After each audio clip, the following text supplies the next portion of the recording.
ยืนตรง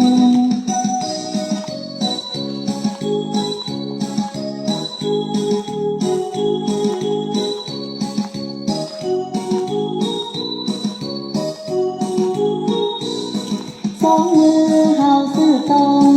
แล้วลงเอาไว้เพียงบ่าต่อไปเอาไว้ข้างหน้าเอาลงมาไว้ท่ายืนตรงสองมือเฮาซื่อตรงแล้วลงเอาไว้ข้างหน้าต่อไปเอาไว้ข้างซ้ายแล้วย้ายไปทางข้างขวาต่อมาเอาไว้ท่ายืนตรง